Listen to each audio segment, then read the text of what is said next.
Ready. Play.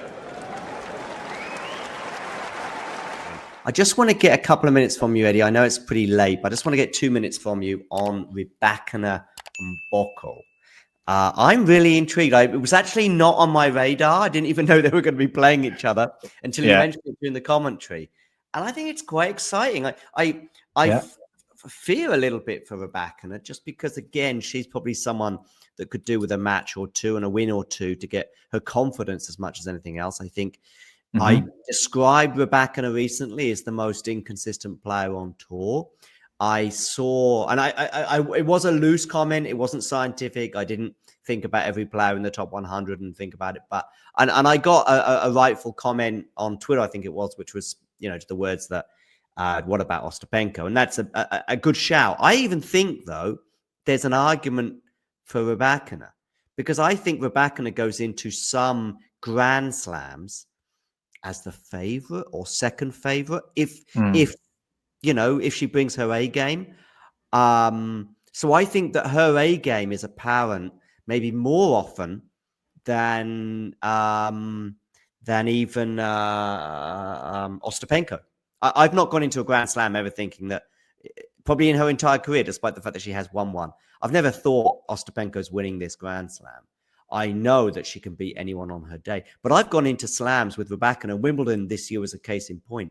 I have no idea at which round she's going out. Absolutely no idea. She could get to Swiatek and lose that. She could lose to Towson as she did in the third round.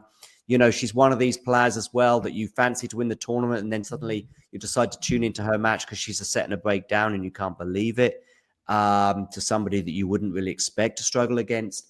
You see her up a set and a break, I think it was, or certainly up a set on Krejcikova in the semifinals last year, and you think she's going to cruise to this title, bearing in mind the hurdles she had left in front of her, and suddenly she loses that match, and you kind of can't quite work out how or why.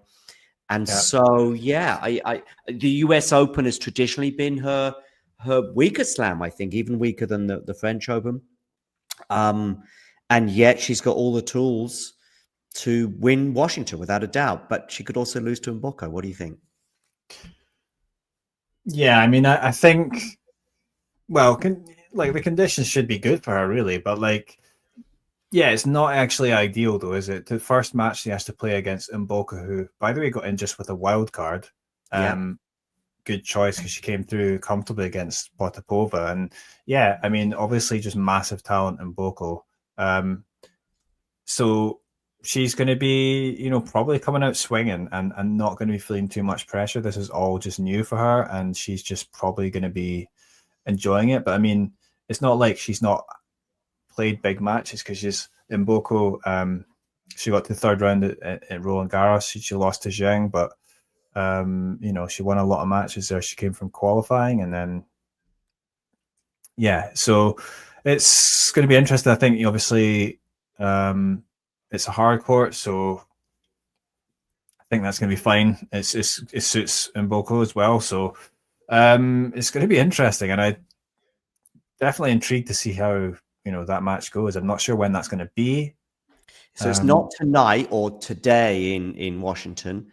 Therefore it'll be probably Wednesday. I don't know if you can play as late as Thursday. Your first match will be around 2.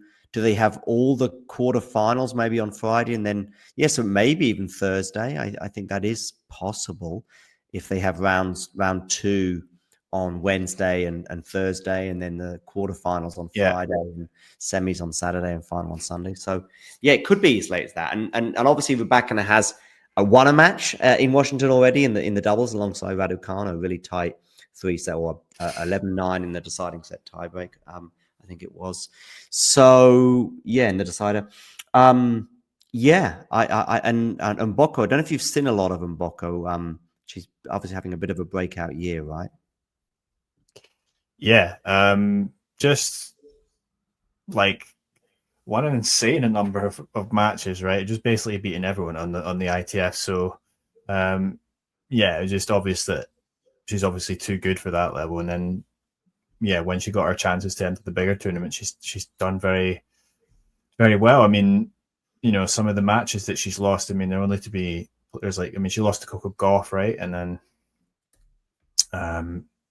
yeah, obviously to Zhang. So I mean, yeah, she's not like the complete player there yet, but she's obviously got, you know, big weapons, and she has clearly great potential. Still only 18. Yeah, I mean, she's won. Obviously, this is including ITF. She's won 45, lost 8. So I mean, obviously, that's a lot of matches she's won, and she's gonna come in with no pressure. I think. I mean, obviously, having won that first match as well, like chance to play Rybakina. I think this is a huge opportunity for her. Yeah, absolutely. I honestly, I think any of the sort of results are possible here. I could see a world where Mboko wins this in straights. I could also see Rybakina doing the same, and obviously in 3 for either player. Just wonder if maybe with that doubles match that Rybakina had, she's she's obviously pretty fresh. Went out, third round at Wimbledon, so she's decided to, it's a lot of players right now. It's interesting to see their warm-ups towards the US Open. I think, I've been saying this for a couple of years now that Alcaraz might not play just looking at Alcaraz, but I'll bring it back to Rybakina in particular in a moment. But looking at their build, I said this 2 years ago, not thinking about the Olympics in 24, but also the 12-day Masters that we now have for Cincinnati in 25, for example, and Canada as well, I think, is just, I said then when Alcaraz was losing in Canada, I'm going to say to Tommy Paul maybe in 23, and then he looked just in the absolute latter stages of his match with Djokovic in the final of Cincinnati, just looked like he was struggling with an injury, I think, in that tie break. And I think it was decisive in helping Novak get over the line there. I remember on match point, a very impatient return of serve from him. And I said that, and then seeing how his US Open panned out, and he was just struggling a bit physically, I just thought that even then, that was too long a stretch for him. And I think it's too long a stretch for others. However, if you're in Rybakina's situation and you go out early and you don't play as much tennis as Carlos has, in terms of, pretty much he's in the final of every tournament he played, from, I'm going to say, Monte Carlo all the way until Wimbledon. Yeah, he's been in the final of, I think, every tournament he's entered. He's only lost 1 match or 2 matches. Holger Rune in the final when he was also struggling physically, skips Madrid and then wins, obviously, Rome.